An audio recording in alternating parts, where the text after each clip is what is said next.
genre itself, I've always been enamored with the sort of shameless sensuality within the genre, you know, unlike any other genre, you know, and also the shameless excess to which these creatures live, you know, and how deeply they feel sensorially. Is that a word? I use it a lot. I never know if it's actually a word. I'll have to check on that. When I got this, I started getting into like just like checking out, and we have different rules, you know what I mean? And everybody kind of has different rules, so we're kind of figuring out what we are and what kind of our style's like, which I guess is more or less just real people that you know, live their lives and yet become vampires. And my guy's a little bit, you know, eccentric and that sort of thing. But I got much more into it after I got it. It is so... Yeah, man, because you just learn like immortal, powerful, you know what I mean? And then you get these special effects where you go like this and the beam goes all the way across the room and you're like, no big deal. You know what I mean? It's like, wow, it's cool. All these types of werewolves, Dracula, all that stuff's always been fascinating to me. It's just a cool genre, you know? I think they're real. No, I'm just kidding. I don't think. But wouldn't it be cool if they were? So I dig the fact that this is sort of set in that tone. I'm yet to kind of make the connection between why drinking blood from somebody is sexy. It doesn't quite float my boat, but I'm very interested in the immortality theme, really, more than anything else, and as a storyteller to kind of play out that relationship.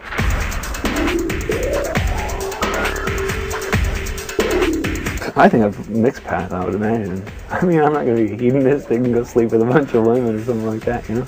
I leave that to my acting career. Ooh, very dramatic. I like it. I think it'd probably be a combination of both. I think I'd go the Joseph path, and then I'd be racked with shame and guilt, and I'd sort of, but then I'd do it again, and you know, for eternity. So I think that's probably a fair guesstimation of what would happen.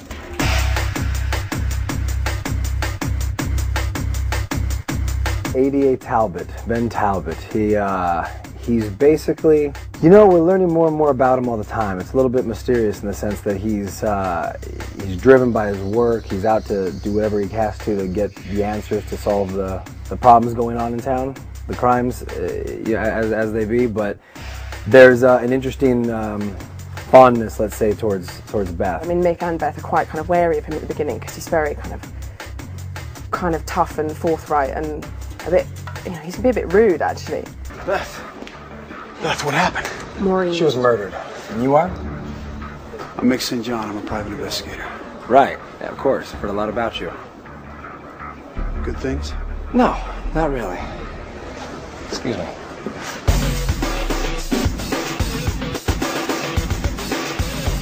They brought in a new hunk to kind of spice things up a bit, so we'll see. What's his real motive with Beth, you know? That's sort of why he was brought in. At the moment, we still very much have the Romeo and Juliet thing going on. I wouldn't recommend to any girls out there to start, you know, to get involved with a vampire now that I know what it entails, because, you know, there's issues of, you know, can they have kids together? She's going to age, he's not. I really like the dramatic tension between, you know, that is there because these two haven't. Obviously, she's an attractive girl, so there's going to be some of that. Brought in maybe for a little bit of a love triangle possibility, let's hope. I mean, up at this point, it's purely a professional relationship between her and him. I tried. It's some kind of surgical tool that won't budge. What kind of psycho is this guy? Mick will find us. He's good. He's really good. Yeah, and most likely really dead. Don't say that. You don't know that. Oh, Beth, come on. We gotta face the facts. No one knows where we are, and no one is coming to save us. We're on our own.